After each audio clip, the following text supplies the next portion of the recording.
Hey there guys, we're taking a look at Genshin Impact running on the AMD Ryzen 5 5560U. Now this is of course running with the Radeon 6 graphics, so this separates it from the 5500U in the sense that this is one less GPU core than on the 5500U, where that one has a 7-core GPU. But what you're looking at the screen right now is the game running at the very low graphic preset. Now the level of performance that we get out of this is more than adequate to really just play the game, because the mini PC that we're running this on is actually able to push it up to 25 watts in TDP. Now it doesn't always stay locked at 25, but it fluctuates around that area, and that gives us more than enough performance in the 1% lows and averages to pretty much keep this at the locked 60 FPS that this game unfortunately is capped at. If we were actually able to unlock the frame rate, we would actually potentially get even higher than 60 on this. You'll see that sometimes the GPU is not at full utilization, but there will be certain scenes that will actually max it out. So even if we were able to unlock the frame rate, we wouldn't really be seeing some incredible levels of performance or anything like that. I don't think it would completely change the experience of playing this game at all, since in a lot of scenes it is pretty much just only going to be able to reach around 60,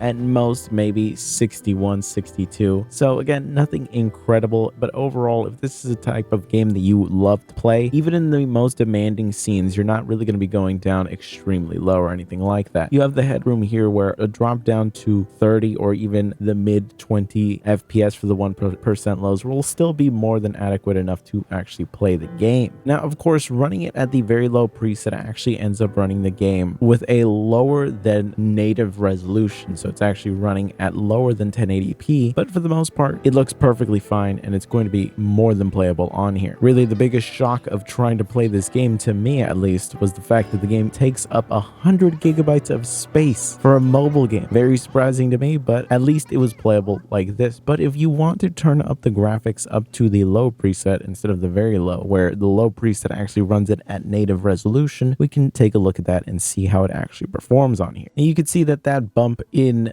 graphics settings mostly just ends up causing kind of a disaster when it comes to performance in comparison to where we were at before, where now our averages are struggling to even get close to 40 with 1% lows that drop all the way down to 30. It's certainly not going to be an unplayable experience, and if you really want that native resolution, then you can just go with this, but I really don't see a reason to do that. I really didn't notice any visual uplift out of this that I think would be worth sacrificing the level of performance that we were getting with just the very low preset. And the art style of this game actually does lend itself to those lower settings. I don't think that it really visually impacts things too badly. So overall, I'm happy with the result on here, especially because the system makes it very easy to get to the 25 watt TDP, and it runs really cool at these settings, which means that it's not really making a lot of noise. So I'm very happy with this, and I would actually end up recommending the game to play on here. It's one of those games that perfectly pairs with this mini PC, and you can actually get a lot of mileage out of it. But I hope you found this video useful and interesting. If you did, be sure to subscribe, and of course,